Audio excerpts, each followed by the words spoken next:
Buenas, ¿cómo están? Hoy estamos en un nuevo Instagram Live de Arqueolab. Venimos haciendo varios de estos live y tenemos como dos ciclos. Un ciclo que es herramientas para la interdisciplina, que tuvimos el live que era de petrografía en arqueología.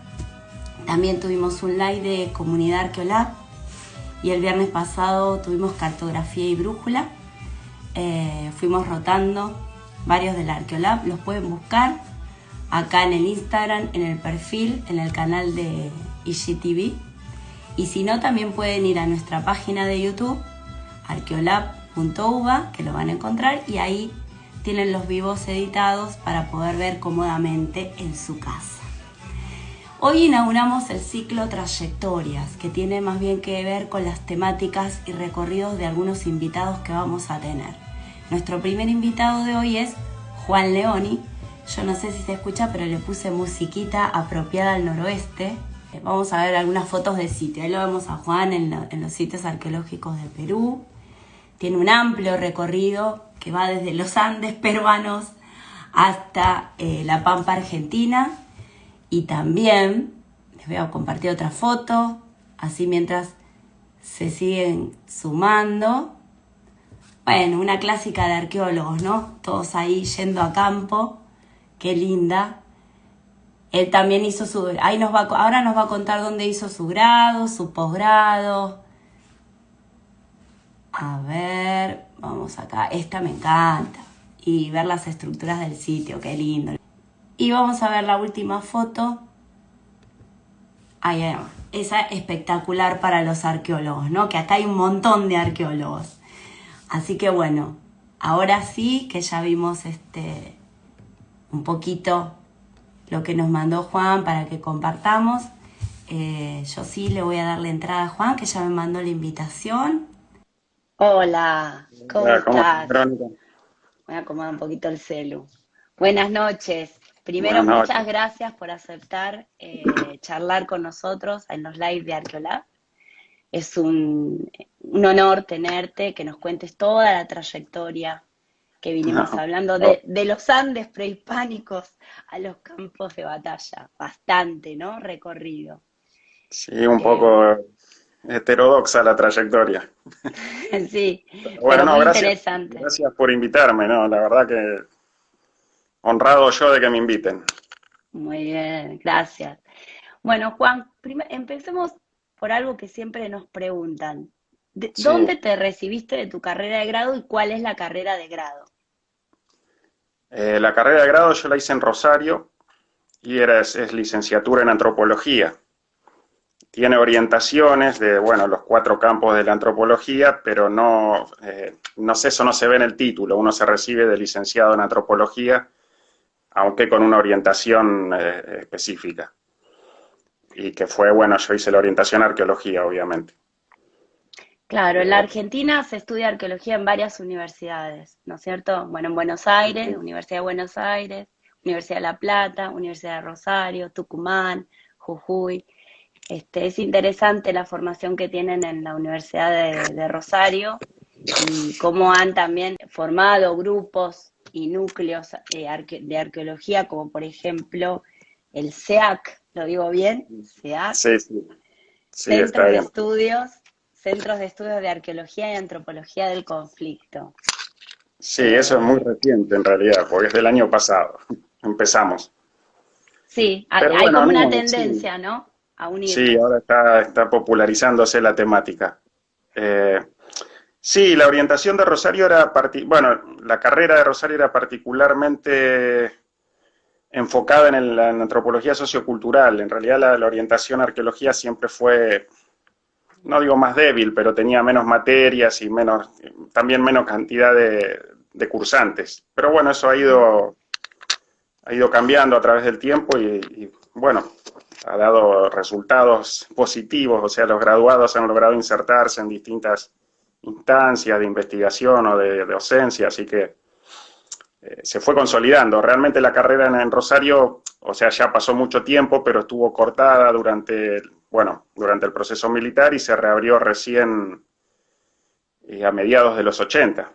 Entonces, La sufrió Rosario con eso, ¿eh? particularmente sí, porque estaba consolidada, tenía una serie de referentes, trabajaban en Rosario, daban clases en Rosario, formaban investigadores y becarios en Rosario, pero ese proceso se cortó y tuvo que recomenzarse no de cero, pero casi con el retorno de la democracia. Claro. Bueno, y el Centro de Estudios de Arqueología y Antropología, ¿son todos graduados de Rosario? ¿Son todos arqueólogos? No, eso fue una Cómo está iniciativa conformado? reciente como para darle marco a toda una serie de trabajos que estamos llevando adelante en temáticas relacionadas y no, se integra con colegas docentes y graduados de Rosario, pero también estudiantes y también algunos colegas de otras universidades, sí, de otras instituciones. Cuando entre Carlos Landa nos va a contar que también están vinculados con ellos y demás. Eso es re lindo. La verdad que me parece bárbaro. Con el grupo de Carlos tenemos bastante intercambio y Se llevan bien, vamos a decir, se sí, llevan bien. Hay que digamos que sí, por saludar. suerte es raro, no es lo más común, pero tenemos una buena relación y Sí, positiva. digamos que sí, que es común. ¿Cómo es que te vas a hacer el posgrado afuera? Contá todo eso porque no es lo más común, si bien algunos hicimos posgrado afuera, está bueno que cuentes cómo fue el camino. El camino es hay varias cosas personales y también de la situación del país en ese momento. Yo me graduó a principios de los 90, 93 o 94, no me acuerdo exactamente. No había muchas instancias en esa época para insertarse en CONICET o en las posibilidades que hoy están mucho más abiertas o que se abrieron mucho después, digamos. Ujú. Pero yo también tenía siempre el deseo de ir a probar a estudiar, en particular quería ir a Estados Unidos o a Gran Bretaña, alguna universidad, tener la experiencia de estar en alguna de esas universidades o en algún centro de estudio de esos países. Y bueno, medio de casualidad, me acuerdo que un día vi la convocatoria de las becas Fulbright y dije, bueno, pruebo, total. No Total. tenía muchas, daba clases en la facultad y desarrollaba algunas actividades, pero la verdad no tenía tampoco una inserción muy fuerte como para decir, bueno, no, me arriesgo a dejar todo. Y probé y, no sé, contra todo pronóstico me salió esa beca de la Comisión Fulbright para estudiar en Estados Unidos.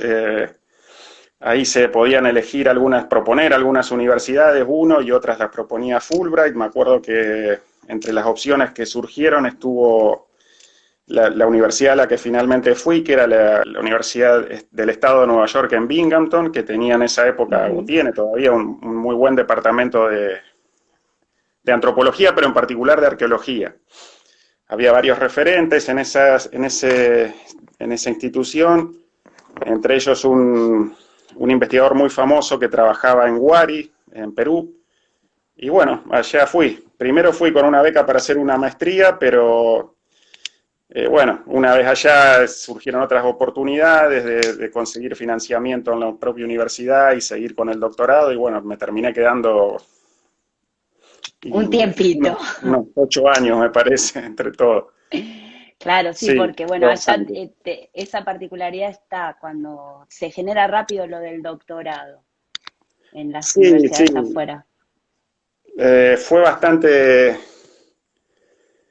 Sí, la posibilidad se dio, o sea, yo la verdad primero pensé que 2 años de maestría se me iban a hacer eternos, que no iba, que no lo iba, no sé si no lo iba a soportar, pero que me iba a costar, y sin embargo no, uno entré en una vorágine de que realmente me gustaba, o sea, estudiaba lo que quería, era full time estudiante, Estabas en leía la como salsa. loco y te estudiaba como loco, pero la verdad que era muy, muy estimulante, en una época que hoy quizás no lo podría volver a repetir ahora, pero en esa época sí, Qué eh, bueno. muy estimulante y me enganché enseguida.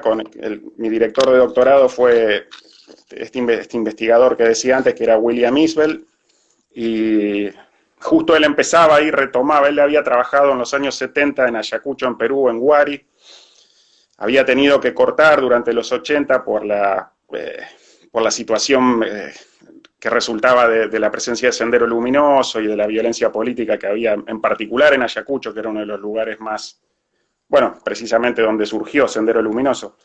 Sí, Pero ya para mediados de los 90, bueno, Isbel había trabajado también en Bolivia y justo cuando yo llego a la universidad él terminaba este proyecto en Bolivia y volvía o estaba intentando o ya planificando para volver a Ayacucho.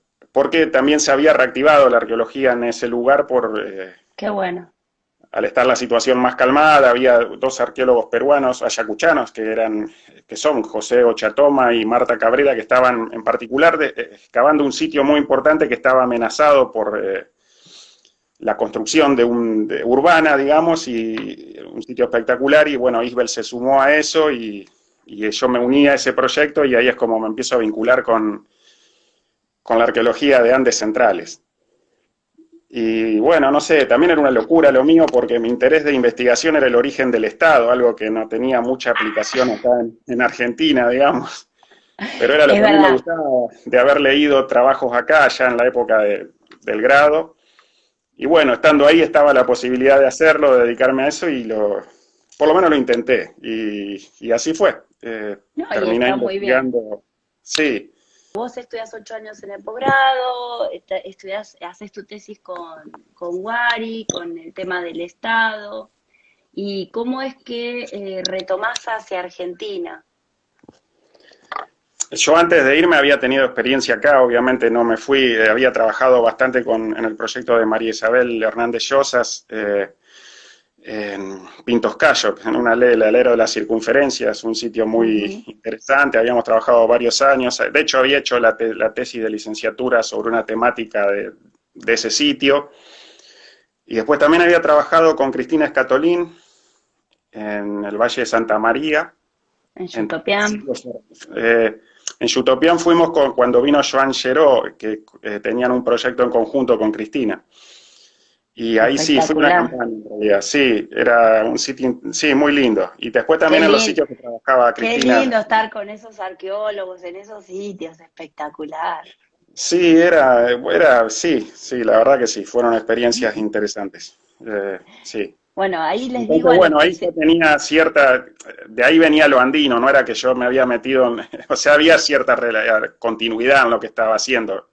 Y al volver a la Argentina, también es una cuestión de qué hago, qué sigo, me quedo allá, me vuelvo. La realidad es que no tenía demasiadas chances de quedarme, pues tampoco tenía ganas. Y bueno, decidí volver y probar suerte acá. Y ahí es que me reconecto con María Isabel. Va, en realidad nunca es que había cortado contacto, pero O María sea, se Isabel me había, se sugiere. había cumplido un ciclo en el exterior y vos Sí, querías sí. retomar a tu país, tomar la arqueología de tu país, ¿verdad? Sí, Bueno, sí, sí, probablemente. Confluían varias situaciones también personales, profesionales, pero sí, la verdad que yo como daba como terminado el ciclo allá, no me veía continuando allá. No sé si fue correcto a largo plazo o no, pero no veía ah, que... ¿quién lo sabe eso? Nadie. Y bueno, cuando Bueno, vuelvo acá, entonces, hablando con Marisabel de las posibilidades, es que bueno, hago el intento para ingresar a CONICET, primero con beca postdoctoral y después, por suerte, a carrera, y bueno, retomo el NOA, digamos. Ahí es donde Isabel, sabiendo que a mí me interesaba la temática de, bueno, lo que se suele denominar formativo, más allá de las diferencias teóricas que haya, lo que todos entienden más o menos lo que es formativo, y es un sitio que Marisabel había trabajado hacía muchísimo tiempo, en principios de los 80, que se llaman Tumpa, y que ofrecía buenas chances para investigar esa temática en la quebrada de Humahuaca. Así que ahí fui, y bueno, estuvimos algunos años ahí trabajando, pero eso no tuvo sí, desgraciadamente una buena...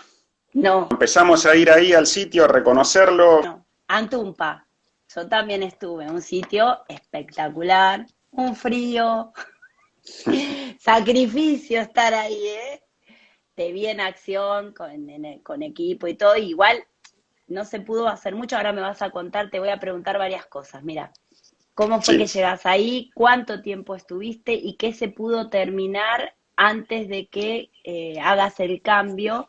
Y contamos un poco por qué no pudimos. Bueno, yo tampoco pude seguir con mi trabajo en Quebrada Humahuaca, ¿no? Sí, perfecto. Llego ahí a raíz de esto que te decía que María Isabel había trabajado ese sitio hacía mucho tiempo, era una temática que a mí me interesaba, que incluso me interesaba ya desde la época del grado. Había cambiado mucho lo que era décadas o años anteriores con el resurgimiento de las organizaciones originarias. Fuimos a pedir permiso a la comunidad que en teoría el sitio estaba dentro de su territorio. Nos autorizaron después de una serie de reuniones, una serie de encuentros. Y bueno, ahí empezamos a trabajar. La verdad que el sitio es muy interesante y tiene mucho potencial, pero empezaron a surgir problemas de tipo que nosotros no podíamos controlar y que la verdad nunca había anticipado. Aunque María Isabel me había aconsejado de cómo estaba la situación y de los potenciales problemas que podían surgir. Pero yo confiaba en que se podían solucionar de alguna manera. El tema es que surgieron otras comunidades que decían que el sitio era parte de su territorio. Y esto no había forma de resolverlo, o sea, porque legalmente en esa época todavía estaban como las personerías eran en trámite o no estaban definitivamente otorgados los territorios, y claro, cada uno en su mensura tenía territorios que se superponían, o aunque no se superpusiesen también era una cuestión de que, bueno, mucha gente, o por lo menos gente de la zona empezó a verlo eso como una amenaza o como una intromisión en lugares significativos para algunas comunidades o para algunas personas, y a raíz de eso fue que, bueno, cada campaña de excavación que teníamos, tarde o temprano aparecía algún tipo de conflicto. Sí, sí, básicamente, a ver, varios de los arqueólogos que trabajaban en el norte de la Quebrada Humahuaca decidieron respetar esto que surgía, que se estaba armando, la verdad que es histórico, es antropológico, y bueno, uno tiene como arqueólogo, como científico, tomar alguna decisión y otro camino. Uno se veía en una posición para la que realmente no era en la que quería estar, o sea, era visto como un enemigo incluso, por algunos sectores o por algunas personas. Muy difícil acomodarse a eso porque realmente nos descolocaba, en el sentido Claro. de que, bueno, tampoco quería generar un conflicto entre comunidades o ser un factor de perturbación en la zona. Y cada campaña inevitablemente terminaba, que hicimos 4 a lo largo de 2 años. Y bueno, pero entonces en 2 años, yo pensé que había sido más tiempo, mirá, se me había borrado eso, de pero se excavaciones trabajó en Antumpa, mucho. sí. De excavaciones en Antumpa fueron 2 años, pero habíamos empezado antes a recorrer la zona y a hacer prospecciones y cosas complementarias. Y el sitio era muy interesante, realmente habíamos encontrado un montículo que empezamos a excavarlo, había muchísimo material, fechados muy interesantes, pero no se pudo continuar y no se pudo llevar a una conclusión mínima de, bueno. Igual hay varias publicaciones respecto de Antumpa. Y porque fuimos publicando a medida que íbamos teniendo información, pero la verdad que daba para mucho más. Espero que algún día se pueda... Sitio es impresionante. Así es muy grande, pero es complejo porque tiene algunas partes perturbadas, otras que no son tan claras, pero había lugares con muchísimo material y potencial muy grande. Sobre todo para ese periodo que se suele referir como formativo, que en general en la Quebrada de Humahuaca no está tan bien caracterizado como otros periodos posteriores, sobre todo. Esa era la peculiaridad de Antumpa que lo hacía más interesante o significativo. Veremos en un tiempo. Y sigamos, le voy a dar entrada a Carlitos Landa. A ver, lo voy a buscar. Denme un segundo. Peinate, Carlos. Buenas, Juan. Hola, bueno, y nosotros llegamos en el recorrido, arrancamos en Perú, pasamos por USA, bajamos a la Quebrada, estuvimos hablando de varias cosas que nos habrás escuchado, y Juan, ahora ingresamos en el tema, vos haces un cambio de tema, ¿cómo es eso? Contame un poco de eso. Es impresionante haber escuchado toda la trayectoria de Juan prehispánica, yo la conocía fragmentada, por cosas que me contaste vos, pero digamos que podremos denominarte a vos también como un profesional fronterizo, ¿no? Yo conocía una parte y vos la otra. Claro, como alguien, pero es interesante porque como alguien que ha atravesado una frontera, una frontera profesional, pero una frontera al fin, ¿no? Te iba a preguntar por qué elegiste la frontera como temática, pero bueno, hay algo ahí, hay algo de atravesar. No, y el tema de la frontera, o bueno, en general de temáticas militares históricas, digamos, llego un poco accidentalmente, precisamente acompañando a Diana Tamburini cuando ella empezó, junto con Teresa Cedo, a investigar un fuerte en el partido Carlos Casares. Y yo más que por interés, por acompañar o por un interés vago, porque en realidad no sabía mucho de la temática de frontera y menos de la frontera argentina, la verdad no tenía lecturas, nada. Y tampoco mucha experiencia en arqueología histórica en realidad, muy poca tenía. Pero bueno, acompañando empecé a interesarme en esa temática, a leer, a hacer lecturas de historia argentina, de frontera, de materiales militares, porque en ese fuerte el registro fue bastante importante, la cantidad de materiales que fuimos encontrando, y bueno, me fui volcando gradualmente. El tema de campos de batalla o más de conflictos yo lo tenía siempre presente. De hecho, cuando estaba en Estados Unidos es que leo los libros de Scott y de Fox sobre Little Big Horn, y ahí es cuando dije cómo me gustaría hacer esto, pero no estaba en el departamento donde yo estudiaba, no había nadie que hiciera eso o algo ni siquiera parecido. No era, y tampoco tenía ni se me ocurría cómo plasmarlo en una investigación doctoral, ¿no? La verdad que ni tampoco hice el intento, pero bueno, porque también estaba interesado en lo otro y también me tiraba para ese lado. Pero acá fue, bueno, a raíz de la temática de fronteras me fui metiendo en esas cuestiones más específicamente vinculadas con lo militar, y a los campos de batalla también llego de un poco de casualidad cuando Lucas Martínez, que trabaja en el Centro de Registros de la provincia de Buenos Aires, estaba en Pergamino haciendo trabajos propios de la tarea de ellos y se vincula con gente que había estado o que tenía interés en investigar la batalla de Cepeda. Y ahí me contactan a mí por referencia, creo que fue a través de Fernando Oliva o alguien en común que lo contacta conmigo, y es que empezamos con la temática de campos de batalla. Que en realidad igual quiero echar una cosa. Yo me acuerdo de haber estado en campo y que vos estabas con los dos casos de estudio, que estabas con un Fortín y que estabas con Antumpa, un genio, con dos cosas. Con una pata en cada mundo. Aparte, más o menos, porque era como mucho para mí en ese momento. Sí, andabas medio loco, pero me acuerdo en un congreso que exponías sobre Antumpa y en la otra mesa exponías sobre el Fortín. Sí, así que un genio. Así que impresionante. Impresionante. No, y bueno, y después...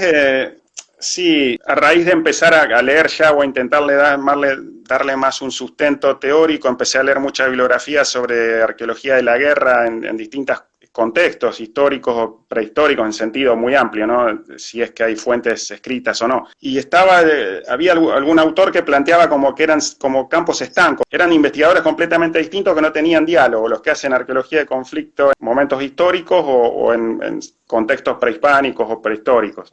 Ya, entonces dije, pongamos cara de, ¿qué dice, señor? Pero vas a pensar, ¿volverías a trabajar temáticas de conflicto a lo prehispánico? Lo intenté, pero no me superó realmente, porque es mucho más complejo el tema de estudiar conflictos en casos prehispánicos. Más complejo porque hay menos evidencia. Es más indirecta la evidencia. Necesitas muchísima más evidencia contextual para poder identificar si hay situaciones de conflicto generalizado u ocasional, y la evidencia suele ser bastante más ambigua. Obviamente no se puede identificar un campo de batalla formal como sí ocurre en arqueología histórica, donde uno sabe dónde y cuándo pasó algo. Claro, y no está desarrollado tampoco como... O sea, hay investigadores, porque yo los he visto, ahora se me fue de la cabeza una investigadora mujer que es peruana. No. Claro. Sí, no, pero no es peruana, sí, o sea, pero trabaja en Perú. Pero no está tan desarrollado, eso es verdad. Bueno, ahí pero acá sobre todo lo está haciendo mucho Nielsen. Sí, ahí está, ya no es... Porque ese es otro tema, bueno, que Carlos por ahí lo tiene más claro, es que como que la arqueología y la guerra no se reencontraron recién en los años 90 o principios del siglo XXI, es como que era una temática que mucho no... Había interés, pero era marginal, o sea, no era una temática de investigación demasiado apreciada. Sí, a partir del libro de Kili, ¿no? Esta cuestión de esa pacificación artificial del pasado, rusoniana, empezó a soltarse en función también de los contextos históricos de la década propia del 90. Juan, en este traspaso que hiciste, está buenísimo el recorrido que hiciste, ¿notaste algún problema o dificultades a nivel profesional, ya sea de índole teórico, metodológico, o incluso con colegas, ¿no? En el campo de la disciplina? Problemas, pero como No, a dificultades, Una- o a una reflexión que te haya motivado este caso. No, fue más que nada un interés personal, o sea, desde siempre yo leía historia militar o cosas temáticas relacionadas, pero nunca había podido vincularlo con la arqueología o con el trabajo, digamos. Y gradualmente, a medida que fui viendo que estas temáticas tenían lugar en arqueología y que gradualmente también fueron adquiriendo más popularidad, como que fue naturalmente que me incliné, era como que dije, bueno, acá confluyen mis intereses de siempre y bueno, hagámoslo con todo. Y Es estás como me sumergido en llevó- eso ahora, en la actualidad estás Sí, solamente en sí, eso. y mayormente, porque se abren líneas nuevas a cada rato, y más en esta Sí. época de pandemia que no se pudo hacer mucho campo, fue más tirar líneas Ah, pero estuvieron que a después full no sé hasta cómo la vamos a filmando hacer. documental, así que Sí, bueno, Sí, bueno, te iba a preguntar, era una última pregunta que tenía, pero dado que lo sacó Vero, ¿qué fue? ¿Cómo sentiste la experiencia de filmar un documental in situ? el documental de Encuentro El que encuentro, conduce el Carlos, Alejandro. no, fue buenísimo. La verdad teníamos dudas de cómo iba a ser y los miedos típicos, ¿no? Las inquietudes, pero la verdad la pasamos muy bien. Esos días que estuvimos ahí. Y la Fue verdad muy que el bueno. programa, por lo menos a todos los que integramos el proyecto de Cepeda, nos gustó mucho cómo quedó y quedamos muy contentos. Y la verdad que la audiencia fue, cada 2 por 3 alguien me dice que lo vio, o sea, de fuera de la profesión, que me sorprende. mira Gente qué que lo bien. Eso vio. las Yo les repercusiones, cuento que en el perfil de Arqueolab pueden ir a tocar el link y cuando entran está el capítulo ese de Cepeda en honor a que hoy estaba Juan con nosotros, ¿no? Y hubo historias en toda la semana. Así que el que no lo vio lo puede también ir a ver ahí. ¿Decías, Sí, la Carlos? verdad. no, que las repercusiones es algo que uno no dimensiona, reflexionaron sobre eso, porque, no sé, a mí me pasó de que de alguna forma todo lo que hacemos nosotros tenemos que volcarlo a un nuevo formato de divulgación, porque a mí me giró bastante la cabeza el asunto del documental en cuanto a por qué hacemos lo que hacemos y cómo lo mostramos, ¿no? No sé, Sí, sí. a usted No, también la verdad fue una sorpresa la buena acogida que tuvo, la repercusión que tuvo. Y obviamente uno siempre hace actividades de divulgación y las tiene planeadas, pero esto fue completamente distinto, otra escala, mucho más amplio, una llegada que ya te digo, me sorprende que cada 2 por 3 alguien yo vivo en San Nicolás, me dice que le había visto el programa. Yo ahora lo hice están publicidad en pasando, su momento, pero más allá de eso, gente que yo no viste que había lo están hablado. pasando, lo están pasando en la TV pública ahora. Y entonces empezó a llegar un montón de che, Ya están re famosos. Che, y un digo, qué minuto. raro, porque otra vez, viste, lo están viendo en encuentro, y me dice, no, están en la TV pública. Hoy No, están poniendo Cepeda. Y felicitaciones. claro, a mí me llama la atención porque como no veo televisión, es muy extraño. Voy a hacer una nota porque hay gente que es de otro país, de Perú, de Colombia. Estamos en Buenos Aires, en Sí, Argentina. sí. Estamos hablando de un canal de Argentina y de una serie, pero que la pueden ver en Encuentro. ¿Cómo encuentran la serie de Campos de Batalla, Carlos? En la página web del canal Encuentro, ahí pone YouTube. Memoria de Frente, Arqueología de Campo de Batalla, o en YouTube también, sí, sí, sí.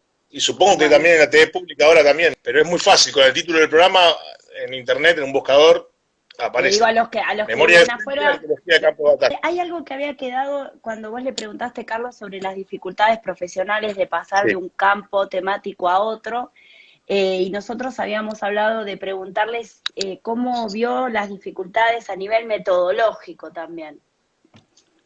Y teórico también, porque asumo yo, te fuiste a Argentina con una formación teórica, ¿y qué te encontraste en Estados Unidos?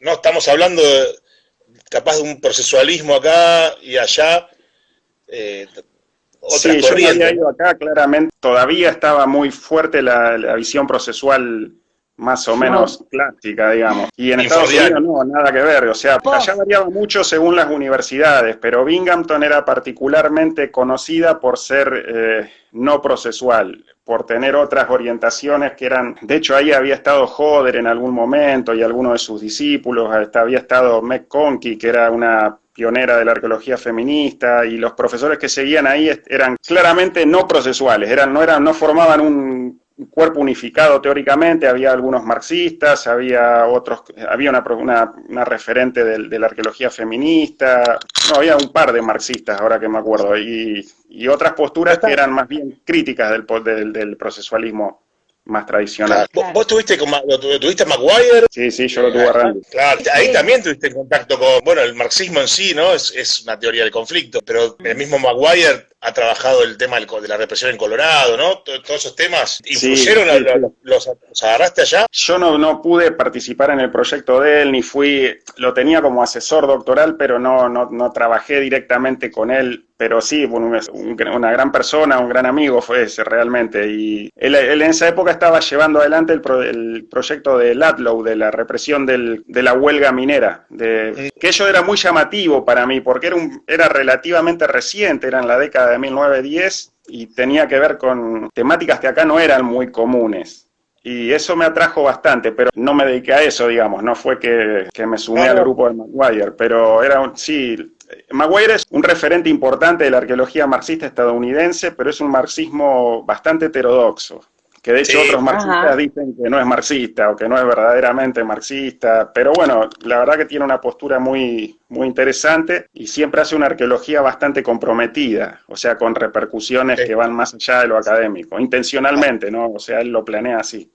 Sí, ahora está con el tema en el muro en México, ¿no? En Sonora, todas esas zonas. Sí, estuvo acá, personaje. Él hace arqueología histórica y pre-europea, tiene las dos patas también, y durante mucho tiempo trabajó, bueno, en realidad trabaja en el norte de México, pero que es como culturalmente es lo mismo, o es parte de lo que incluye el sudoeste de Estados Unidos, pero él eligió trabajar en México como una forma de desafiar el colonialismo académico, si se quiere, o sea, ver la misma área cultural, pero desde el lado no hegemónico. Desde el sur. Sí. Culturalmente es similar o son las mismas problemáticas, pero él lo está viendo desde el sur, digamos. Y eso lo hice también intencionalmente, porque podría haber elegido trabajar en Arizona o en Nueva México, no sé. Claro, sí, en Alburquerque. El que trabaja en temas así en Argentina es Zubimendi, Miquel Zubimendi, con la represión en Patagonia, ¿no? Patagonia Rebelde, sí, tiene un trabajo muy interesante. Yo lo he leído, pero ahora no me acuerdo si lo ha citado a Maguire, ¿no? Porque es un referente, me parece. No, capaz sí, no recuerdo yo ahora, no digo que no. Acá les mandan saludos y hay una pregunta, a ver, ¿qué opinan de los planteamientos de la arqueología social latinoamericana? Ya que estaban con eso, aprovecho para ponerla ahora esa pregunta. ¿Se las repito? No, pero es muy general, o sea... Como... Juan, la palabra. ¿Quién escribió eso? Bueno, no, la arqueología social latinoamericana nadie puede dudar el impacto que ha tenido y el prestigio que tiene. Yo tuve un contacto directo porque el sitio donde trabajé en Ayacucho lo había trabajado Lumbreras. O por lo menos había hecho algunas primeras aproximaciones, pero ya lo había caracterizado de cierta manera, que era precisamente lo que yo quería ver o poner a prueba o qué sé yo. Entonces algunos colegas de Lumbreras no estaban muy contentos con eso porque pensaban como que yo quería de alguna manera contradecir al ídolo, digamos, al héroe. Viniste a decir lo contrario, chao.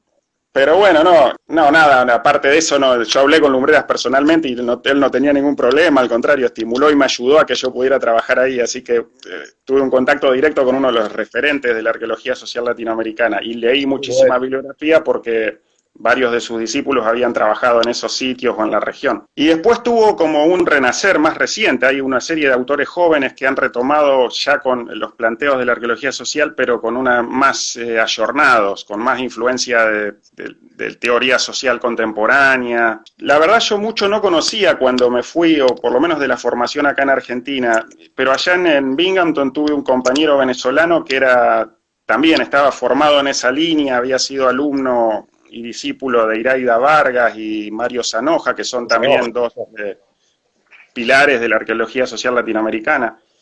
Y ahí me fui interiorizando mucho más en esa línea.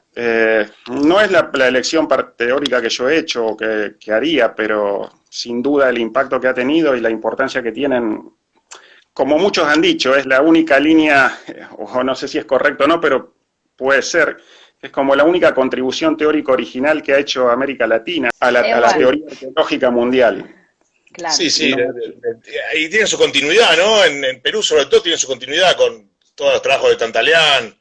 Tantaleán y varios chilenos también que trabajan en esa línea. Autores chilenos que están inscritos en esa postura. Algo interesante de la difusión de la arqueología social latinoamericana es que en Argentina no tuvo una recepción tan fuerte como en países, sobre todo en el caso de Perú, México, bueno, Venezuela, Chile también, ¿no? Contextos históricos también compartidos y diferentes, ¿no? En algunos microrregionalmente diferentes.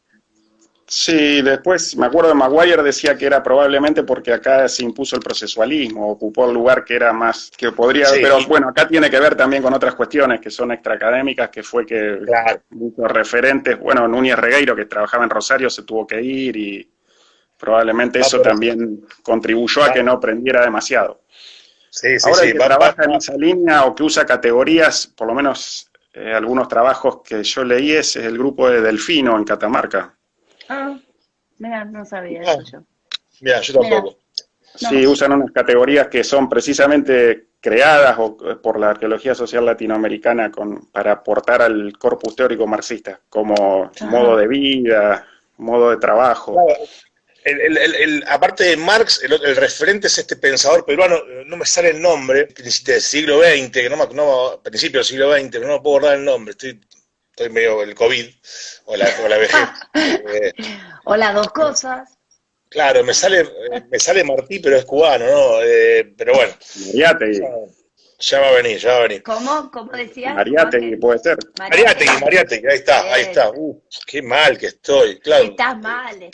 Sí, estoy mal. Ya mi cabeza no es lo que era. Está bien, alguna cosa no te podés acordarte, perdón. Es esa, ¿no? Condensación de un marxismo de tinte latino. Sí, es un aporte original, bueno, se puede discutir, ¿no? Pero es súper interesante. Por lo menos no es una decantación casi sin crítica como sucedió con las escuelas norteamericanas acá en Argentina, ¿no? Ya de por sí vale la pena. Nos metimos en asuntos. En asuntos. La pregunta nos llevó por otro lado. ¿Para dónde salimos, Carlos? Porque acá yo tengo anotado, bueno, entremos a los campos de batalla, al conflicto, a la arqueología del conflicto. Sí. Me habías dicho que estaba bueno hablar con Juan sobre la memoria oral, cómo la recupera. Claro, bueno, previo a eso, no sé, es para hablar con Juan sobre qué desafíos metodológicos se le presentaron al abordar temáticas de conflicto, no solamente del campo de batalla, sino lo anterior a la batalla, la post-batalla, o a escala de proceso, con qué desafíos o qué innovaciones o qué cuestiones metodológicas se te presentaron que capaz tu formación previa no te daba. No, bueno, hubo que aprender todo de cero prácticamente, metodológico y también de campo y de laboratorio por el tema de los materiales que encontramos, que realmente no tenía una formación académica que me permitiera, no me habían enseñado en la facultad ni en el doctorado cómo identificar balas de fusil o partes de armas o esas temáticas que hubo que aprenderlas, o estamos constantemente aprendiendo sobre eso. Metodológicamente en el campo, bueno, en particular los campos de batalla son muy, muy distintos a los sitios más tradicionales con los que nos formamos y en los que hemos trabajado probablemente desde que éramos estudiantes, porque son sitios que no tienen estratigrafía, generalmente, ¿no? Campos de batalla campales, por ejemplo, principalmente, y son enormes, son extensiones que uno no puede abarcar con una cuadrícula de 1 por 1, o sea, es como que hay que abordarlos de otra manera. La escala es horizontal, básicamente. Y bueno, como leyendo los trabajos de pioneros de este campo, se usa el detector de metales, básicamente. Y era algo que yo tampoco tenía la menor idea, jamás había usado, en lo que hubo que formarse o entrenarse o empezar a aprender cómo se usa y hacer estos abordajes que son básicamente en escala amplia. Lo que se usa es distribución de materiales. Las primeras veces que usaste detectores de metales, ¿te trajo algún, no te digo conflicto, pero comentario de colegas, sobre todo prehispánicos? Sí, sí, sí, eso sí, sí, sí. Porque son unos No, semidioses los prehispánicos, quisieran tener. no, pero no solo prehispánico, es gente que hacía arqueología histórica También. de sitios, no sé, rurales o incluso de fortines, decían, no, lo miraban con sospecha. Sí, sí, Claro. sí. Eso Como, yo no, o sea, yo no lo tenía porque había leído los trabajos estos, sobre todo estadounidenses, donde eso se usaba sin mayor problema. Aparte, bueno, eh, Como una metodología rutinaria en ese y tipo de ya sitios. consolidada en otros medios. O sea, no era que me generara dudas a mí, pero evidentemente sí, en algunos colegas sí se... sí, sí. Aclaremos una cosa porque tenemos ahí público en general. El detector de metales en la arqueología es una herramienta, contó un poquito Carlos, para que no haya confusión debido a que hay como Sí, una claro. moda de detectorismo. Sí. Aprovechemos también a concientizar, que ya que va a quedar grabado, al público. Y de paso No, el voy detector de chequeando metales unas preguntas, ustedes charlen.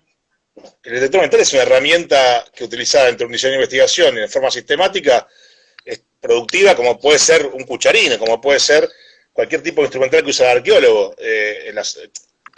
Usado en otras manos, con otros fines, bueno, produce saqueos, expoliaciones, guaqueos, llamémoslo como quieras. En nuestro caso, en nuestro país, violación a la ley de patrimonio. Esa es la distinción, ¿no?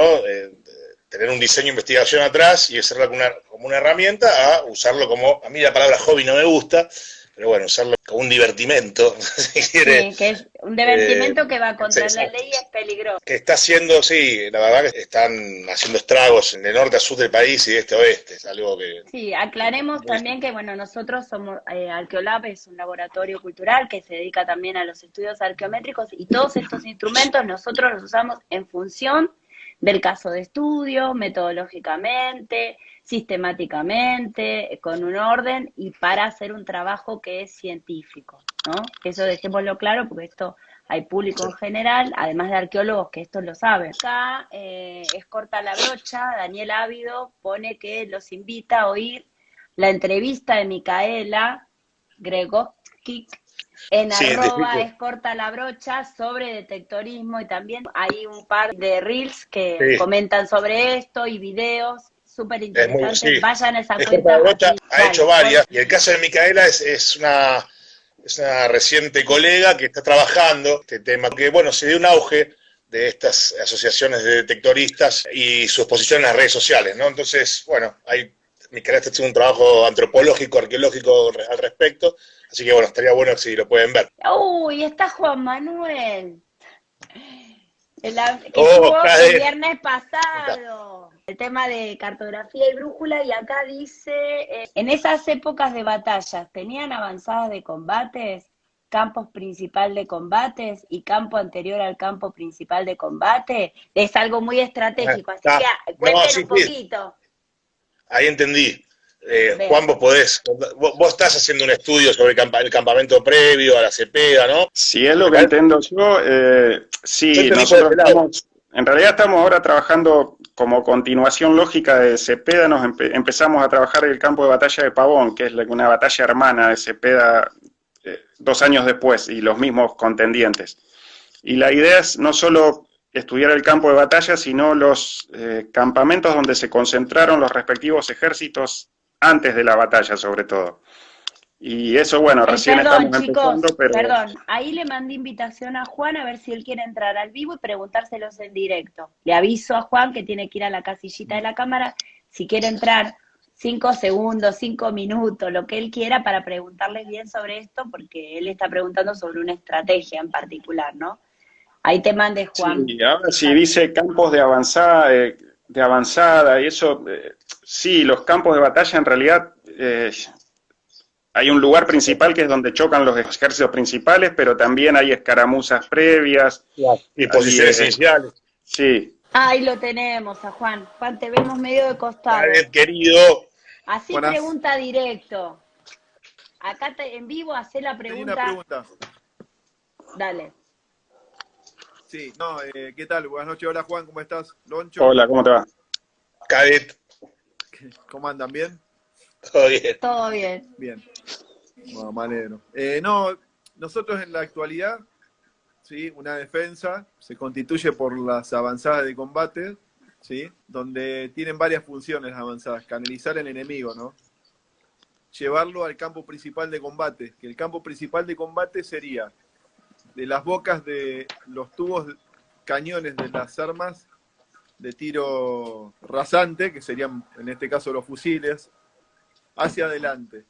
Y hacia atrás sería el campo anterior al campo principal de combate. Son como etapas que tiene una defensa. Después tiene posiciones de recambio, posiciones de bloqueo y todo eso. Yo quería saber si para esa época existía algo así o no. Juan, Sí, Porque existía, pasa claramente. eso, con unas piedritas, ¿cómo se llama? En Cepeda, te dejo a vos, Juan, faltan las piedritas. Y en Cepeda están esas posiciones. Antes que arranque Juan con la respuesta, quiero decir que Juan Manuel estuvo el viernes pasado en el live hablándonos de cartografía y brújula, es nuestro profe en Arqueolab y es infante de Marina. Mirá que por bien. eso puede preguntar esto y sabe de la temática. Aprovecho para hacer una presentación virtual, porque Sí. la idea de ir a San Pedro a entrevistar a Domingo, el infante de Marina que estuvo en Malvinas. Granadero. Granadero, perdón, sí, de los 10 granaderos que estuvieron, me confundí con el BIN 5 que entrevistamos la semana pasada. Es de cadete, y bueno, Juan va a estar, Juan Leoni va a estar, así que bueno, nos vamos a ver en persona en algún momento cuando Domingo decida. Encantado, Bueno. sí. ¿Cuándo es que vamos? Bueno, entonces, estábamos con la pregunta Sí. de Juan. Voy a decir la pregunta de él, apellido y la gente no sí. se confunde. Juan Cisneros, que le pregunta a No, Juan claramente Leoni. no es exactamente lo mismo, tácticamente por las armas que se usaban había variantes, pero sí está todo eso. Lo que pasa es que la investigación arqueológica la hacemos en lo que vos llamarías el campo principal, que es lo más visible, porque ahí es donde hay más cantidad de proyectiles, restos de armas. Por ejemplo, en Cepeda, lo que vos llamaste avanzadas de combate, eso estaban unos cuantos kilómetros más al norte de la línea donde estaba la posición principal del Ejército de Buenos Aires, y la verdad que no lo hemos, está fuera de nuestro alcance por ahora, por lo menos. Y no sería tan visible arqueológicamente porque es directamente proporcional a la intensidad del combate. Donde se encontraron mayor cantidad de efectivos y más tiempo, uno va a encontrar mayor cantidad de material. Esas avanzadas... Claro, donde hubo escaramuzas o los choques fueron más breves, arqueológicamente es como mucho más difícil de encontrarlos. Sabemos por los documentos históricos, pero arqueológicamente es más difícil. Y campamento previo, bueno, campo previo, lo que llamaste campo previo, en nuestro caso sí, ahí en Cepeda mismo estaba, el Ejército de Buenos Aires por lo menos estaba acampado ahí, así que unos metros al sur, unos metros no, 600 metros, un poco más, estaba... donde estuvo acampado el ejército, y después donde puso la posición principal, unos, ya te digo, medio kilómetro o un poco más al norte. Pero sí, todo eso tiene traducción directa, sí, se encuentra en las grandes batallas, por lo menos en las grandes batallas campales del siglo XIX. Pero no son todas esas partes, no son todas visibles arqueológicamente de la misma manera. Juan, entonces siempre concentramos en lo que vos llamás campo principal, porque es ahí donde encontrás la mayor cantidad o densidad de material. El cuerpo de cazadores porteños que hostilizó la fuerza de Urquiza, ¿puede ser considerado una avanzada o son parte de campo? No sé exactamente, bueno, no quiero meterme en temática puramente militar, pero los cazadores se desplegaban varios cientos de metros por delante de la línea principal y hacían en formación abierta, en orden abierto, y hostigaban el avance para desorganizar o ralentizar el avance enemigo. Desgastar también. Se le llama desgastar, por lo menos ahora desgastar. Se hostiga, despliega el enemigo, las avanzadas se repliegan. Vuelven a la marcha administrativa, se los hostiga, de nuevo despliegan, y es psicológico. En la documentación de la época o en la terminología de la época se decía desplegar guerrillas por delante o en los flancos, guerrillas de cazadores que hacían eso. Lo hacían los dos bandos, o sea que terminaban enfrentándose estos grupos de avanzada. El enemigo termina desplegando y desgastando a su vez, el despliegue de un movimiento, de una columna, eso da un desgaste, ¿no? Ya sea físico, de tiempo también, ¿no? Retarda el avance. también se Claro. canaliza el enemigo, porque yo lo voy llevando donde yo quiero. Claro, claro. Sí, sí, todo eso tiene paralelos directos en las batallas del siglo XIX, por lo menos en las grandes, como estas que estamos trabajando. Puede precipitar un ataque imprevisto, ¿no? Ese hostigamiento puede ser que ese cuerpo se separe para entrar en combate sin ningún tipo de orden. Eso, por ejemplo, en la batalla de Pavón está muy claro. Urquiza manda una vanguardia de caballería precisamente con eso, para que lo atraigan al ejército de Buenos Aires hacia la posición principal, o sea que fueran directamente a donde los estaban esperando, con esa misión, ir hostigándolos y retrocediendo hacia la posición principal que tenía Urquiza. Sí, eso no digo que sea exactamente igual, pero básicamente los principios sí funcionaban de manera semejante. Lo que pasa es que no es todo visible arqueológicamente, ese es el problema que tenemos nosotros. Ahí va la pregunta mía, digamos, ¿cómo visibilizamos estas estrategias en la disciplina que ustedes manejan, no? No, pues imagínate que estos movimientos implican kilómetros y Claro. no hay manera de que podamos cubrirlo arqueológicamente. Entonces por eso terminamos siempre, terminamos no, pero nos concentramos en la parte de donde se dio el choque principal. Que igual son espacios enormes, pero Claro.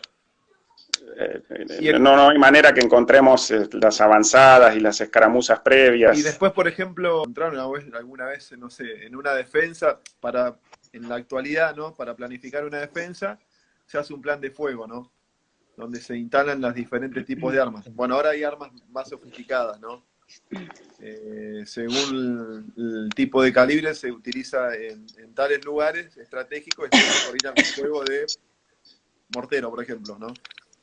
En ese tiempo no había morteros, ni tampoco había ametralladoras, pero habían fusiles. Pero no había croquis o de las posiciones ahí del lugar, no se encontró nada en papeles. No hay, es muy raro que se encuentre eso.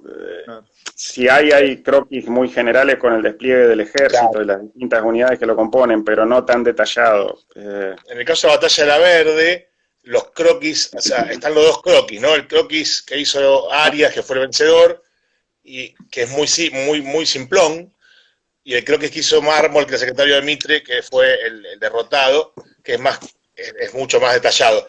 Pero tanto uno como otro, sí, el caso de Arias dice que es una batalla de asedio, ¿no? El tipo se parapetó en un espacio, profundizó unas zanjas que había y apostó cuerpos de fusileros en distintos lugares y después los fue moviendo en función de los ataques de caballería o de infantería que tenía. Y cuenta, pero es en el Ministerio de Guerra y Marina, un parte de batalla que tendrá 2 hojas como mucho, 2 carillas. Muchos de los materiales arqueológicos apuntan a esta descripción, o sea, se condicen con la descripción histórica.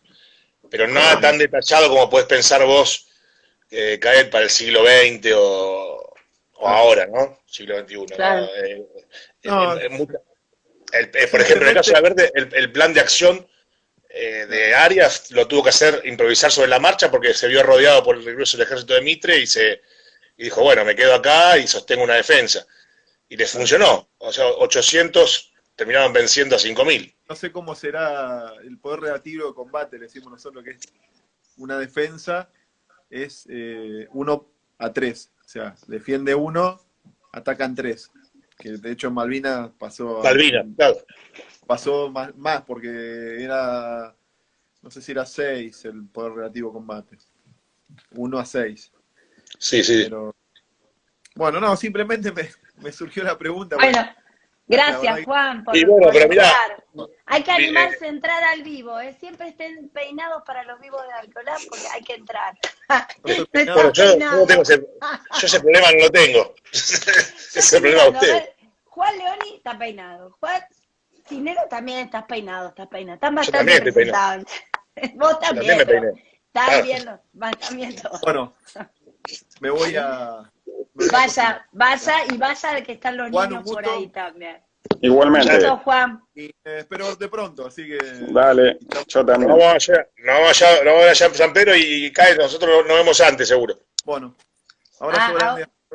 A mí me hicieron un par de preguntas antes de continuar. Acá pusieron algunas preguntas que algo ya respondimos. Por ejemplo, ¿cómo repercutió entre los colegas cuando hiciste el cambio de una disciplina a otra o de una región a otra? este tema de que en la arqueología, por lo menos en la arqueología argentina, te encasillan en un material o en un área o en algo de trabajo y es difícil salir de ahí. Aunque yo tengo contesto primero, después contestan ustedes. Yo tengo mi propia opinión, que eso está cambiando bastante. De hecho, yo trabajaba en los Andes, ahora estoy en provincia de Buenos Aires, armando otras cosas, como que vamos creciendo y también mostrar que uno puede cambiar, se puede ampliar. Hay que estudiar, lógico, hay que estudiar, no es que... Pero nos forman de una manera que podemos encarar una investigación haciendo antecedentes y volviendo a empezar. Así que esa es mi opinión, ahora respondan ustedes. Juan. No, yo coincido, o sea, el cambio no es caprichoso, uno tiene que ir, bueno, demostrándolo con la producción que va teniendo, y ahí es como ahí es donde uno obtiene el aval definitivo, porque se muestra que el cambio no fue, que no es a la ligera, digamos. Claro, podés realmente publicar se como puede. de varias cosas, porque si no, por ejemplo, tenés que publicar de cerámica, ¿no? Si yo también hago patrimonio y hago arqueometría y bueno, voy haciendo cosas. Sí, eso Nos gusta era, hacer por lo menos muchas en mi época de cosas. estudiante, eso estaba más marcado, que los En la temas mía también. eran como casamientos de por vida, una Sí, cosa te así. tenías que casar y listo, eras Sí. tecnólogo. Sí, está cambiando. Me parece que, Por suerte está cambiando. a mí me parece que la clave en todo esto es poder hacer lo que a uno le gusta, ¿no? Ir tras eso que a uno le gusta, que es lo que cuenta un poco Juan. Entonces, no casarte con un material, no casarte con un tema porque te tocó como tema de estudio para tu tesis de grado o lo que sea. ¿No? Es tratar de encauzar el esfuerzo atrás de lo que a uno le gusta. Si lográs eso, creo que aplica a la vida en general, ¿no? Sí, acá Marcelo Vítores dice, todos caen cuesta abajo desde los Andes, no pregunta por nosotros. A veces se dan los caminos, uno a veces no los piensa en realidad y vas yendo y bueno, y si sos amplio y te gusta estudiar y articular con otros, te es más fácil. Ahora, si vos como arqueólogo pensás que toda la vida vas a hacer lo mismo, bueno, y creo que igual nos caímos cuesta abajo, Marcelo. Y después, ¿no? Después también hay una cuestión de habilidad social de cada ser humano, cómo se relaciona con los demás, que en mi caso yo prefiero siempre llevarme bien, estar bien. No te estaría costando mucho a vos, no te estaría costando mucho. No, pero hay que disfrutar, si después todos nos vamos al mismo lugar de acá, todos vamos bajo tierra o vamos a estar quemados. Así Tal que, cual, ahí dijiste eso, elegimos una carrera que ya sabemos que bueno, que es cuesta arriba, y entonces disfrutémosla, hagamos lo que nos gusta, juntémonos con los que nos gustan, investiguemos. Bueno, esa es mi posición. Tengo una pregunta Dale. para Juan, bueno, la mencionaste un poco antes, pero de un tema que nos está reuniendo, pero que a mí me fascina, que parte desde la memoria oral, y cómo ves esta herramienta metodológica o esta técnica en tus estudios arqueológicos, arqueológico-históricos presentes y bueno y futuros, ¿no? La memoria oral en las batallas del siglo XIX es difícil de encontrar un testimonio directo o algo directamente relacionado o con una continuidad directa, pero claramente en los lugares cercanos a los campos de batalla, el campo de batalla tiene una influencia y se construye y hay imaginarios y toda una serie de relatos relacionados con el episodio histórico, más allá de que tengan veracidad o no, o alguna conexión directa. Y todo eso es importante precisamente en cómo el impacto social que siguen teniendo esos eventos, por lo menos en un nivel local, pero que es importante, o aportan a la constitución de las identidades locales de la gente que vive cerca o en el lugar, que se apropian de alguna manera de lo que pasó ahí, de múltiples formas, pero ahí sí está la riqueza porque por ahí en una postura más utilitaria, si se quiere, uno diría, no relevo eso porque realmente sé que no tiene nada que ver, o no, que son fantasías, o no aportan demasiado al conocimiento real del hecho histórico, pero tienen todo un valor contemporáneo que lo hace digno de ser estudiado, como que complementa al estudio de la batalla en sí misma que ocurrió hace más de un siglo y medio. Y sí, es interesantísimo. Y de hecho, bueno, con Carlos, porque estamos hablando, intentando llevarlo adelante más con un conflicto mucho más reciente, pero que también involucra donde sí, ahí la memoria oral es directa, en particular porque, bueno, Carlos ya lo está llevando adelante con Sebastián, este proyecto de recuperación de memoria de veteranos de Malvinas, pero en particular enfocado desde la arqueología en el sentido de usar como punto de partida la materialidad o los objetos, el rol de los objetos en eso. Y la verdad que es un campo interesantísimo, porque nos permite, sobre todo los que estamos interesados en los conflictos del pasado, esto está muy, al estar mucho más cercano, nos da una vivencia más real de lo que eso implica, que por ahí solo con los artefactos uno no lo dimensiona. Perdón, chicos, realmente. ahí le mandé invitación a Sebas, por si quiere entrar a comentar algo con nosotros. Una cosa les quiero preguntar, que digan mientras charlan. Cuenten un poco del Ciesca también. Hola, Sebas. Sebas Ser Germán.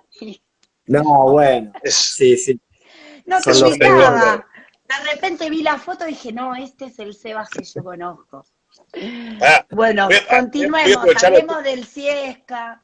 Ahora les cuento del Ciesca, pero voy a aprovechar que estamos los cuatro por un tema que se surge el proyecto de Malvinas y los objetos, las cosas que recuerdan, derivado, que es el de, y pensarlo de la extensión, tal vez Arqueolab, no sé, la idea de, nosotros estamos con la idea de llevar veteranos de Malvinas a que tengan una experiencia arqueológica. ¿En qué sentido lo decimos? De excavación o de prospección, Sí, de la vida del arqueólogo en sí, 2, 3 días, lo que sea. Y al laboratorio Arqueolab, porque nosotros tenemos, ahí les contamos, tenemos el Arqueolab móvil armado, entonces sí, que vengan al sitio, al laboratorio, a lo que quieran. ¿Viste, Juan, que en el Waterloo Project, no me acuerdo cómo se llama, Waterloo, no sé, Undercover, ¿no? Uncover. Uncover. Sí, me sale Undercover que nada que ver. Van al laboratorio también, pero bueno, nos hacen trabajo de rotulación, a mí me parece demasiado. No, rotular no. Lo rotula para los estudiantes. Ahí Alejandra Raíces dice, también ese conocimiento / relato es parte del patrimonio cultural de esa sociedad, obviamente, ¿no? ¿Qué quieren comentar de eso? De esto que venía diciendo Juan, de la apropiación, de la memoria y demás. No, sí, completamente. Por eso es que siempre intentamos eso, que sea una línea de investigación paralela, que se recuperar todo este tipo de relatos y testimonios que hay. Incluso de estas batallas que son bastante lejanas en el tiempo, pero que sin embargo siguen teniendo cierta presencia en los pobladores contemporáneos de la zona. Por ejemplo, en Cepeda, bueno, esto lo está haciendo un historiador que trabaja con nosotros, que se llama Gabriel Taruselli, que apareció en el documental. Él tiene una serie de relatos muy interesantes de pobladores de la zona sobre cuestiones sobrenaturales, de fantasmas o aparecidos relacionados con la batalla. Y bueno, todo eso la verdad que conforma un corpus de memoria bastante muy interesante. Sí, antes de entrar a lo de los fantasmas, que ya lo tengo a hacer así, porque ese tema está interesante. Celo Víteres dice, bueno, en Estados Unidos había una iniciativa parecida con veteranos, más o menos lo estuvimos hablando. Así que bueno, a ver, acá lo tenemos a Sebas. ¿Qué querés preguntar, Sebas? ¿Qué querés contar? O conten esto de que están haciendo con los veteranos de Malvinas, que obviamente el Arqueolab está absolutamente abierto para colaborar en lo que necesiten. No, bueno, primero agradecer la invitación, la verdad. Muchas gracias, me siento así como rodeado, ¿no? Porque me ven las cámaras y... Tenés uno arriba, uno al costado, otro abajo. Sí, no, más uno que del campo de la historia, donde justamente te hablan de las disciplinas, ¿no? Que hay cierto resquemor hacia la biología, una cosa muy banal, pero bueno, la verdad que existe, así que nada, gracias por la invitación. Vos tranquilo, acá ya estamos charlando entre amigos, así que tranqui, relaja. No pasa nada. Bueno, yo los conocí a Carlos y a Juan después de viajar a Malvinas, viajé en enero de 2020, y la verdad que cuando viajé, una de las cosas que más me impactó del viaje fue la cantidad de objetos, de materialidad que hay allí en los cerros, sobre todo en el puerto argentino.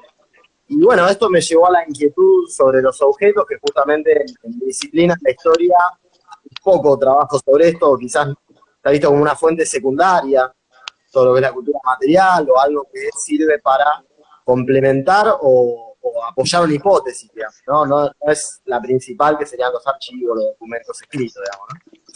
Entonces me puse en contacto con ellos y la verdad que, bueno, muy generosamente me me abrieron este mundo que la verdad lo puedo decir, de la historia no lo conocemos, hay una especie de tabique, nada, de esto que decíamos recién de las disciplinas.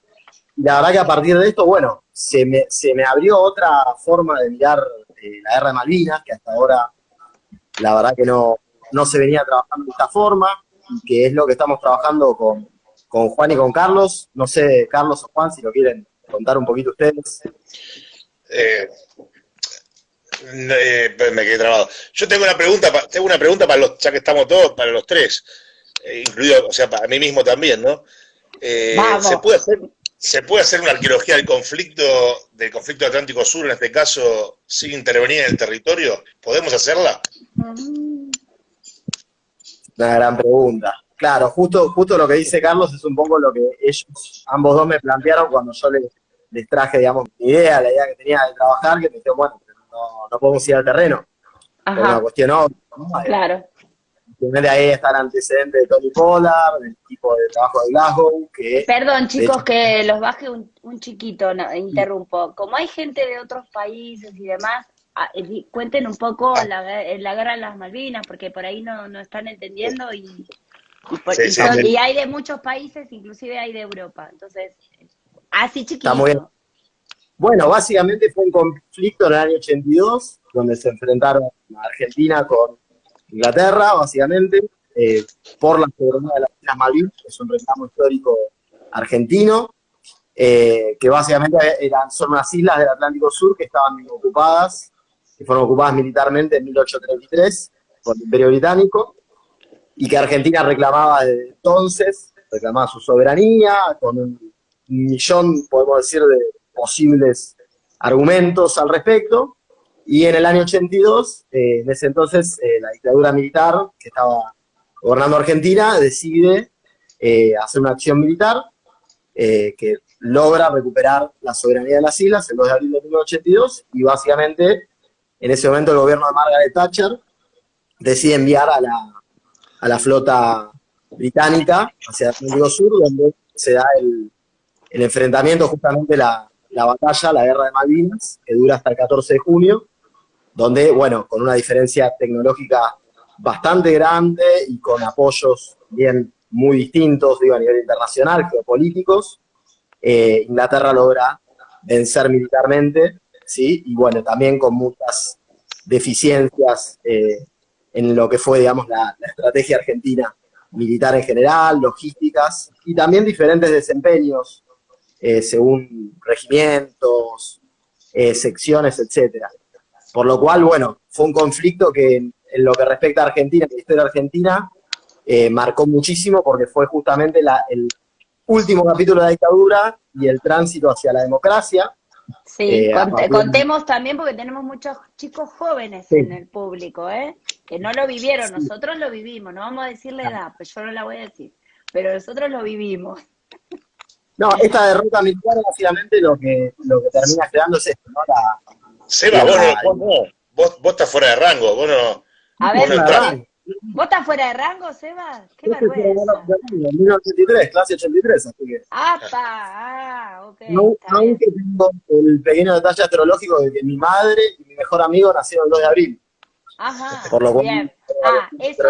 Eso te viene guiando en buscar la memoria oral y la verdad y demás. Pero bueno, digamos, lo importante de esto es que fue un conflicto que se intentó de alguna forma silenciar en términos de memoria, por diferentes razones. En el caso del primer gobierno democrático, porque intentaba despegarse de toda violencia pasada, de la violencia de los 70, pero también de la guerra. Y por el lado, obviamente, militar, por el hecho de tratar de tapar todas estas deficiencias de todo tipo que hubieron en la guerra. Y todo eso confluyó en lo que llamamos el proceso de planificación, que básicamente fue esto, ¿no? Un proceso de ocultamiento decidido, en algunos casos acompañado por una amnesia colectiva respecto al pasado reciente, también respecto a la violencia de los 70, lo cual generó, en el caso de los excombatientes, un alejamiento muy grande de la sociedad, que en un principio había apoyado la guerra masivamente, los envió como héroes, y cuando regresaron, no toda la sociedad, pero una parte importante, les dio la espalda, no conseguían trabajo, se les dificultó mucho volver a reinsertarse en la sociedad después de la guerra. Y Seba, Sí. ¿cómo se insertan Carlos y Juan en este proyecto como arqueólogos, historiador? ¿Cómo lo llevan adelante? ¿Qué nombre tiene? Cuéntenme un poquito de eso. Bueno, si quieren le dejo la posta a alguno de los dos. A así. ver, Juan, que es nuestro invitado. No, dale, Carlos, vos que está más en... Bueno, dale. ¿Cómo se inserta Sebastián? No, ¿Cómo ¿cómo nos es que insertamos ustedes nosotros? dos, que son arqueólogos, Ah, llegan? Porque también estuvimos hablando de esto de que Juan hace arqueología andina, luego pasó a hacer otro tipo de arqueología, pero en un momento aunó las dos. Bueno, ¿cómo hacen los arqueólogos que también hacen antropología, pero con otra mirada? Bueno, cuenten eso. en el caso, bueno, Sebas contó un poco, a mí es un tema histórico y es un tema que también me tocó vivir de chico. Bueno, nosotros sí somos de generaciones no, contemporáneas, un poco más pequeños, pero bueno, yo recuerdo vivencias de esa guerra, recuerdo acá en Buenos Aires, ¿no? Recuerdo haber escrito cartas para soldados, recuerdo de hecho simulacros de bombardeo, bueno, un montón de cosas. Recuerdo las calles de Buenos Aires. Mi padre era radioaficionado y se ofreció como voluntario y todas las noches se comunicaba, trataba de comunicarse con gente de las islas o con radios cercanas o Australia. Uh-huh. Así que cuando ¿Te acordás que contacta, juntaban cosas para yo tengo muy en la memoria que juntaban cosas para los soldados y sí, estábamos todos los niños, que en ese momento éramos niños y adolescentes, estábamos como muy preocupados, muy compenetrados con lo que pasaba. Todo el pueblo argentino, preocupados por los soldados, los chicos que han ido hermanos de amigos míos, como soldados, que fue muy fuerte.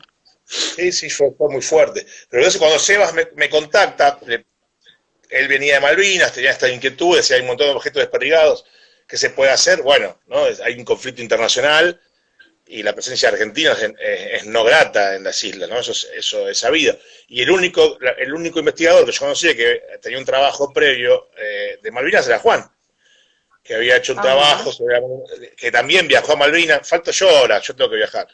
Que él también había viajado a las islas, hizo un muy buen trabajo que presentó en el CIESCA, y ahí enganchamos todo, sobre los monumentos subrepticios que hacían los argentinos. El CIESCA es el congreso que está dedicado a la arqueología del conflicto. Aclaro para los que no saben. Continúe el anda. Que bueno, de hecho, Juan hizo un muy buen trabajo sobre los monumentos escondidos, subrepticios que hay ahí en las islas, entre las rocas. Entonces yo lo puse en contacto a Seba con Juan y bueno, empezamos a encarar el proyecto que sigue en proceso de construcción, pero va afinándose cada vez más. Okay. Y creo que es un tema que nos atraviesa a todos.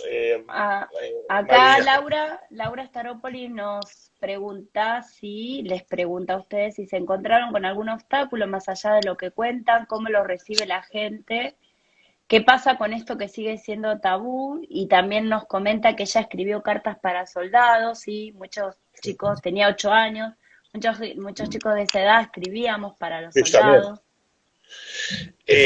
Bueno, Seba, él es malvinero, ¿no? Ha trabajado mucho y conoce el paño del veterano, o sea, él ha tenido entrevistas y encuentros con muchos veteranos.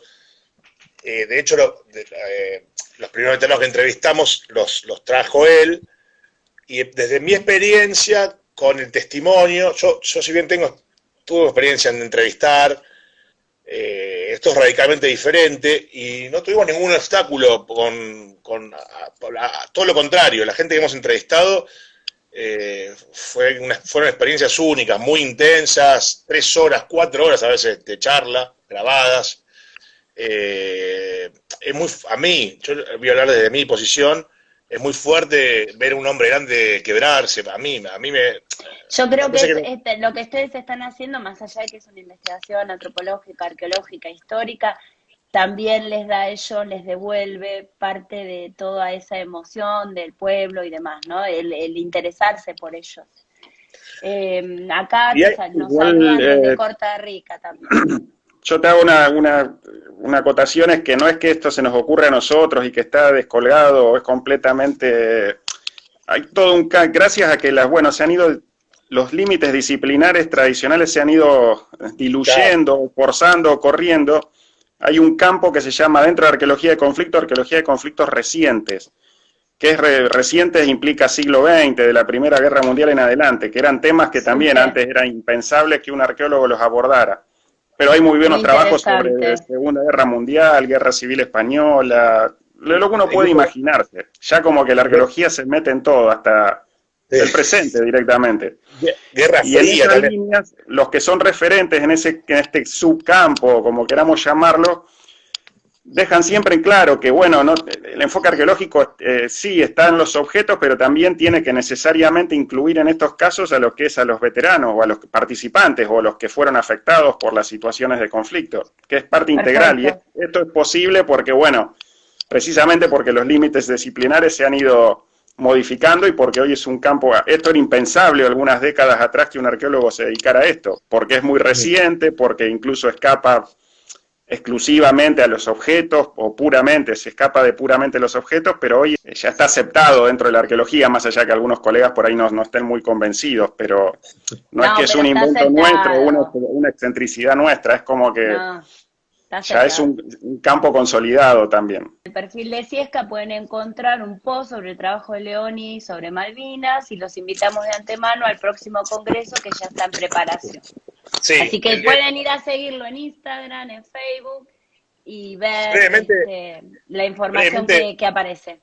Pero te meto brevemente el Ciesca, ese conflicto, como dijiste vos, de estudios sociales sobre conflictos armados, congreso que se realizó en 2019 en la Universidad de Luján, en la sede capital, que la verdad fue muy grato hacerlo. El presidente fue uno de nuestros referentes, el doctor Mariano Ramos, y fue un congreso totalmente ameno, donde vinieron historiadores, sociólogos, psicólogos, fue fantástico, y se decidió que el segundo congreso va a ser en México.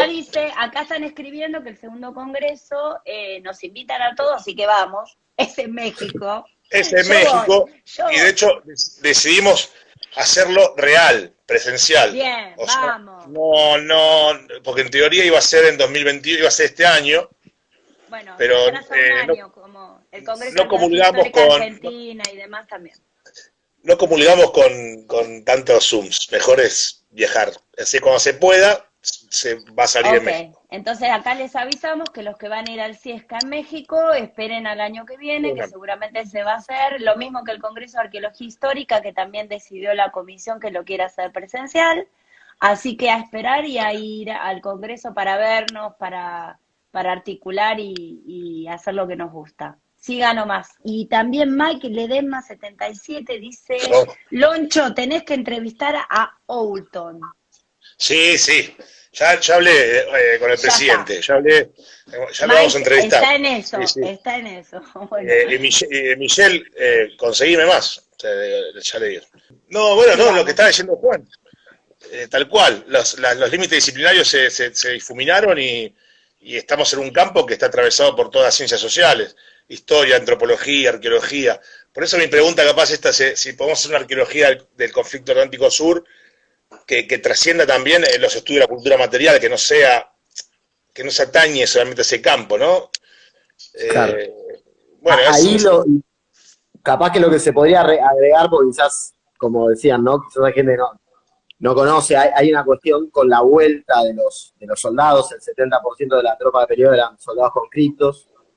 Cuando regresan de la guerra, en general se les quitaron los objetos que traían, los objetos personales, cuando subían a los barcos, eran requisados en general por la tropa inglesa y se los quitaban. Pero, como en todo conflicto, lograron esconder, no solamente en su cuerpo, en sus ropas, algunos objetos que tienen acá, por lo tanto hay una parte de la cultura material que está en Argentina, sino que también lo que fue sucediendo fue que a medida que se abrieron los viajes, a partir de fines de los años 90, que se abren los viajes a las islas, obviamente la gran mayoría de la gente que viajó eran o familiares de caídos o veteranos, y obviamente que también ahí pudieron de alguna forma recuperar gran parte de objetos personales que habían quedado en los pozos de sus, con las posiciones que tenían, y esto también tiene que ver con el final del conflicto, que en muchos casos las posiciones son abandonadas abruptamente, ¿no?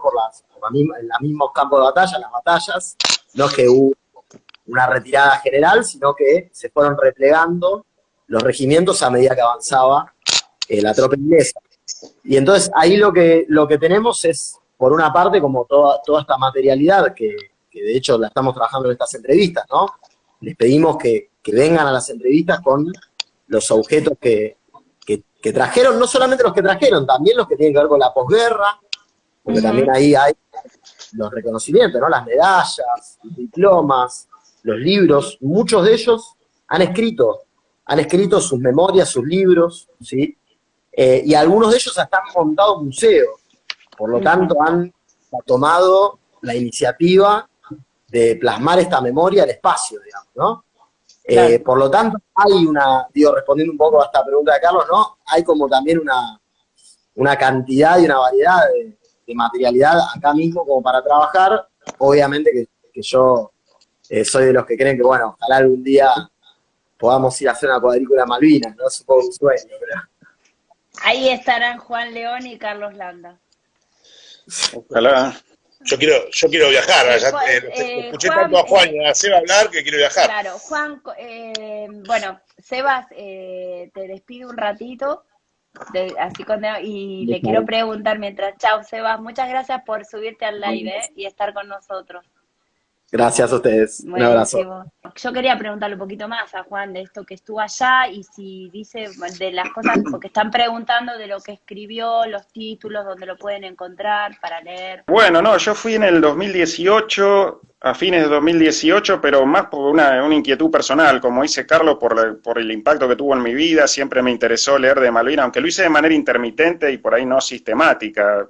En algunos momentos más iba leyendo, pero un día siempre tuve esa idea de conocer el lugar, más cuando veía estas fotos de lugares de lo que decía Sebastián, de que cómo quedaban o habían quedado los campos de batalla relativamente, no digo intactos, pero con muchos materiales. Y tenía muchas ganas de ir por diferentes razones, fui y lo mismo que en parte a Sebastián, digo, ¿cómo puedo conectar esto con lo que hago? ¿Hay algún punto de contacto? Y era esto que decía, la arqueología de conflictos recientes trasciende lo que es lo puramente la evidencia del combate o de la batalla o de lo que sea, para incorporar, bueno, los testimonios de los veteranos, pero también lo que es la conmemoración del conflicto.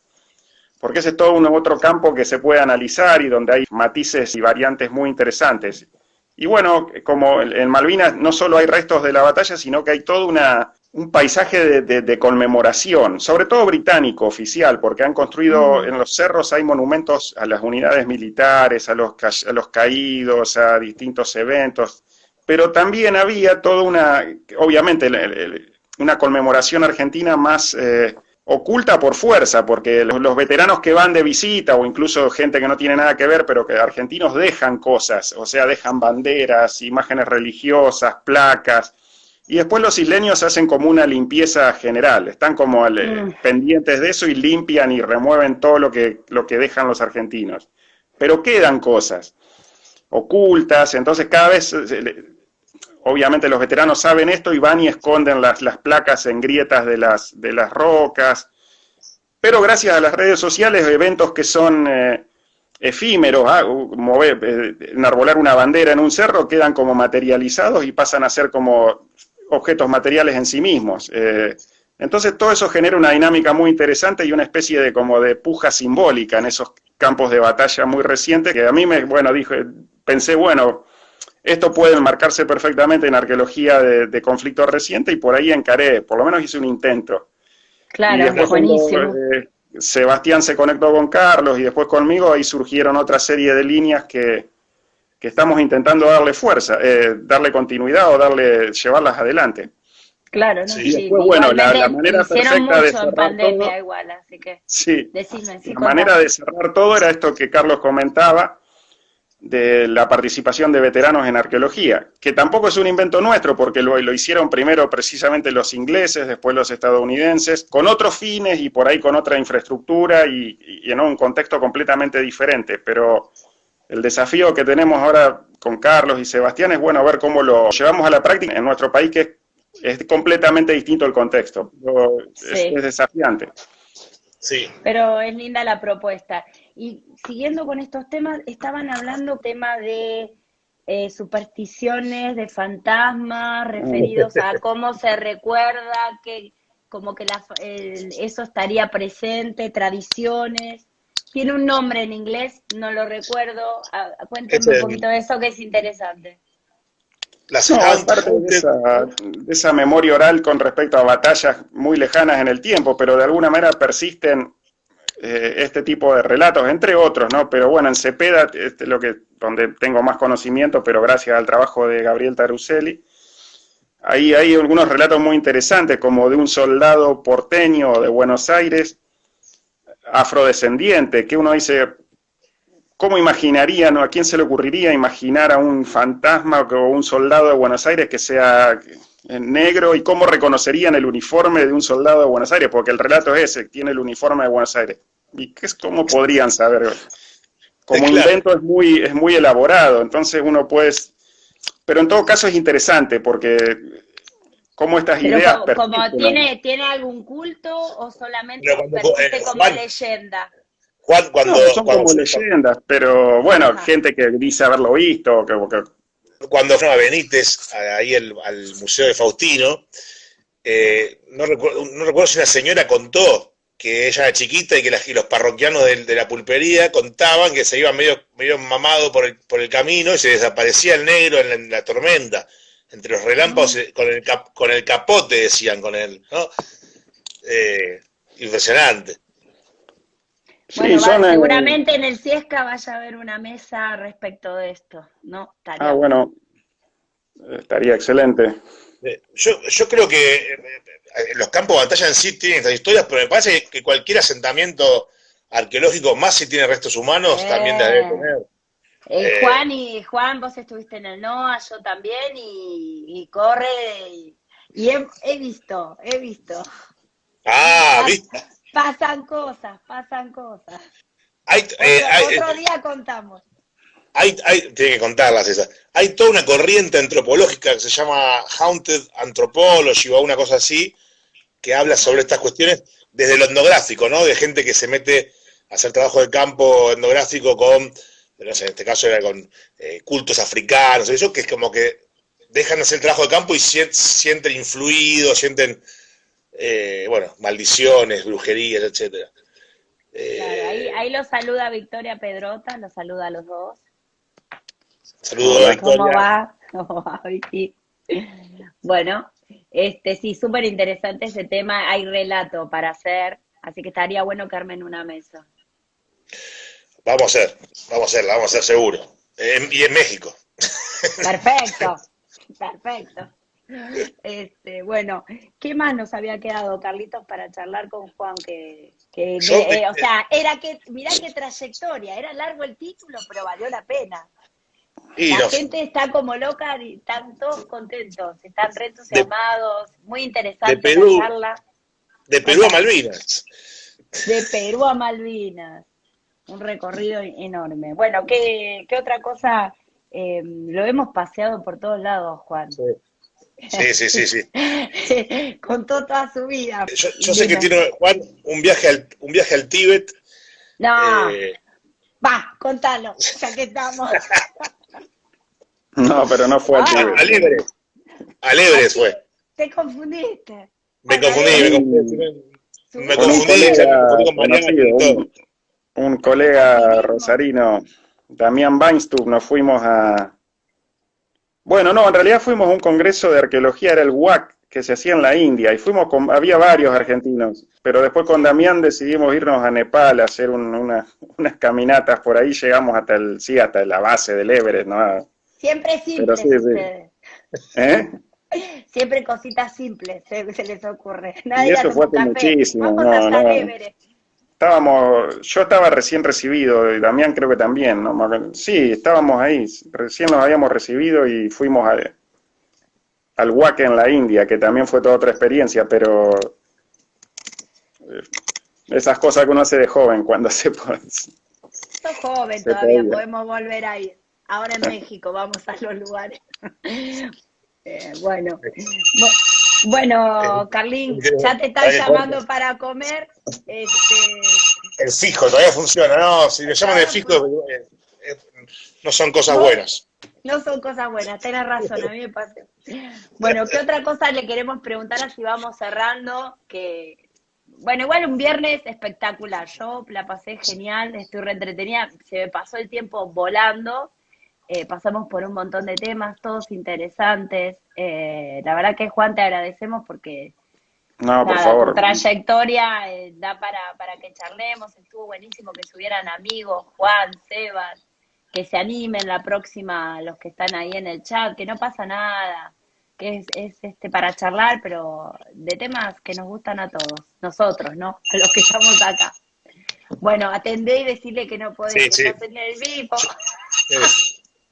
Puede ser mi madre. Yo me despido entonces. Dame de baja, Juan, un Hasta abrazo. luego. Vos Y seguimos. tocamos la pantalla, Carlín. A ver, y ahí yo lo despido a Juan. Bueno, ahí les voy a agradecer a todos los que estuvieron en el chat, que estuvieron toda la charla. Gran charla, dice Marcelo, excelente, unos comentarios espectaculares. Muy buena charla, nos vieron desde toda Latinoamérica, qué lindo. Bueno, no sé si está Silvana Bertolino todavía por ahí, que en algún momento también vamos a charlar con ella, con su recorrido, que es súper interesante, por su disciplina conectada que es geóloga, conectada con la ecología. Así que, Juan, te agradecemos muchísimo la entrevista. Espero que la hayas pasado muy bien. No, yo les agradezco a ustedes. La verdad, un gusto estar en esta instancia. Ahora vamos a ahora cuando terminamos, cierro y dejo grabado en el perfil de Arqueolab el Irishi TV y seguramente estaremos haciendo historias y etiquetándote. Así que bueno. gracias por hacerte el Instagram, viste que estaba Sí. bueno, la entrevista era relajada, ¿la pasaste bien? Sí, sí. No, perfecto, muy lindo, muy cómodo, gracias. La verdad Bueno, y que había un montón de amigos por ahí en el chat, sí. subieron al vivo, así que estuvo excelente. Bueno, Bueno, Juan, te agradezco, muchísimas no, gracias a por, ustedes. por darnos este lugar de charlar con vos. Para irte tenés que tocar la crucecita que está ahí arriba. Perfecto. Bueno, un Nos gusto. Hasta vemos, luego. Saludos hasta a la todos. Gracias. próxima. Chao, chao. Chao. Muchas gracias por la charla hermosa, dice Silvana. Sí, ya te vamos a tener, Sil, que vos también tenés un recorrido impresionante, cómo articulamos con la arqueología, la verdad que va a estar muy lindo. Bueno, los saludamos a todos. El viernes que viene vamos a charlar de la comunicación en ciencia y van a estar, ahí está Delia, la saludo, va a estar Daniela Ávido y parte del equipo con esta temática, no se lo pierdan, vamos a hacer historias también y voy a dejar grabado el vivo y después también lo van a poder encontrar en YouTube, no se olviden de suscribirse. Nos vemos, hasta luego y gracias a todos, gracias Juan que estás todavía ahí, gracias a Juan Cisnero, a Sebastián y bueno, Carlitos que se fue a atender el teléfono. Nos vemos.